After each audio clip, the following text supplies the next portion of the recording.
আমি খুব সাধারণ মধ্যবিত্ত ঘরের মেয়ে রিয়া। আজ আমার অষ্টমঙ্গলা। মনটা আমার বেশ খুশি খুশি, এটা কখনোই বলতে পারবো না। না, আপনারা যা ভাবছেন ভুল।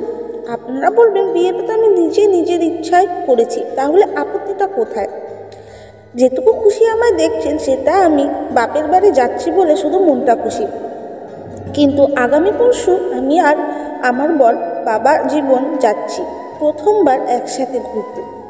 থুরি, মধুচন্দ্রিমা যাপনে। তাই এত চিন্তা। আসলে অভি আমার ফোনে কথা বলছে না ঠিক মতো, সে বিয়ের দিন থেকে, অথচ ওর কথা বিয়েটা আমি করলাম। ও হ্যাঁ, ভুলে গেছি, আপনাদের সাথে তো আমার বরের এখনো পরিচয় করাইনি। আমার বর বুবাইদা। আমাদের পরিচয় প্রায় 7 বছর হতে চলল। সেই যখন ক্লাস 9-এ আমি যাচ্ছিলাম ঝড়ের বেগে সাইকেল চালিয়ে টিউশন পড়তে, তখন আমি সাইকেল চালানোতে ছেলেদেরও হার মানাই। তো সেই ঝড়ের বেগে সাইকেলে ধাক্কা লাগলো এক শান্ত সৌম্য নিরহ ছেলে। সেই ছেলেটি এই আমার প্রতিদেব, মিস্টার মানব মণ্ডল। বিদেশে চাকরি করে কিছু পয়সা করে আজ আমাকে বিয়ে করে জীবনে সবচেয়ে বড় কিছু পাওয়া হয়ে গেছে বলে দাবি করেছে। আজকাল বুবাই হাসতে হাসতে বলে, ধাক্কাটা সেদিন শরীরে লেগেছিল না, হৃদয়ে, কে জানে। যাকগে, ওর কথা বাদ। তো সেই ঘটনার পর অনেক ওঠানামা আর ভুল বোঝাবুঝির পর আজ আমাদের অষ্টমঙ্গলা। সে গল্প না হয় আর একদিন পড়ব। ফিরে আসি আজকের দিনে। আমার অনেক দিনের স্বপ্ন ছিল যে আমি অভির সাথে হানিমুন যাব পাহাড়ে। আমার এই আপাতশান্ত মনের দুরন্ত বরকে নিয়ে একটু ঘুরতে যাব। কিন্তু অভি ফোন ধরছে না কেন? ও বলেছিল দার্জিলিংয়ে যে হোটেলটাও বুকিং করেছে সেটা ওর বিশেষ জানাশোনা। বুবাইয়ের গল্পটি ওখানে শেষ করে আমি ওর সম্পত্তিতে রাজ করব। আমি রাজি হয়ে গিয়েছিলাম, কিন্তু এখন মনটা মানছে না। একটা মানুষের জীবন শেষ করে দেব? লোকটা তো আমাকে পাগলের মতো ভালোবাসে। যাক, বাঁচা গেল। আজ আমার জন্মদিন। সারপ্রাইজ হিসেবে একটা দলিল উপহার দিয়েছেন বুবাই আমাকে। লাটাগুড়িতে একটা কটেজ কিনেছেন উনি আমার জন্য। হানিমুনে যাব আমরা ওখানে।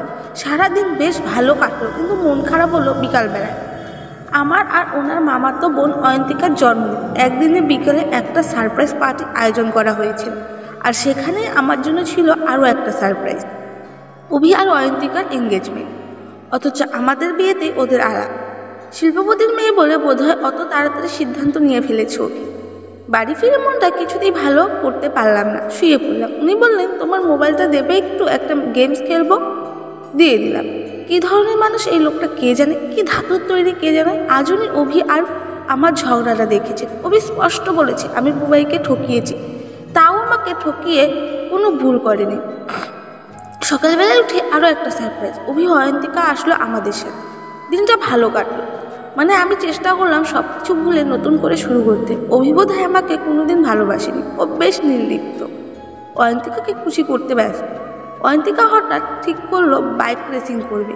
আমি আপত্তি করলাম ঠিকই, কিন্তু বুবাই এর ওপর জোর খাটানোর অধিকার বোধহয় আমার এখনও হয়নি, তাই বেশি জোর ফলাতে চাইলাম না। তবে মনে মনে চাইলাম একটা দিনের জন্য হিরো হোক সবার চোখে। কিন্তু রেসিংয়ের কোনো ফল এলো না, কারণ অভি অ্যাক্সিডেন্ট করলো। সন্ধ্যায় অয়ন্তিকা এলো, সাথে এলো চাকর। ভাবলাম ভ্যাবলারাম। জানতে পারলাম ভ্যাবলারাম আসলে অয়ন্তিকার বন্ধু রাজীব সিনহা, পুলিশের এক উচ্চপদস্থ কর্মকর্তা। অভির মোবাইল থেকে আমার ছাড়াও আরও 6-7টি মেয়ের আপত্তিকর ভিডিও ছবি ডিলিট করা হয়েছে, যাদেরকেও নিয়মিত ব্ল্যাকমেল করতো। অভি হয়তো বাঁচবে না, বেঁচে গেলেও আইনের হাত থেকে ওর রক্ষা নেই, কারণ ওর ব্ল্যাকমেলের ভয়ে আত্মহত্যা করেছে অয়ন্তিকার বান্ধবী সোনালি। ওর চলে যেতেই বুবাই একটা গোলাপ ফুল নিয়ে আমাকে উপহার দিল, আর বলল গোলাপটা তুলতে গিয়ে সে নাকি অনেকগুলো কাটার আঘাত পেয়েছে, সেটা দেখালো। আমি জিজ্ঞাসা করলাম, আপনি আমাকে ঠিক কতটা ভালোবাসেন? ও বলল, তোমার জন্য আমি জীবন দিতে পারি, আবার নিতেও পারি। আমার চোখে জল এসে গেল।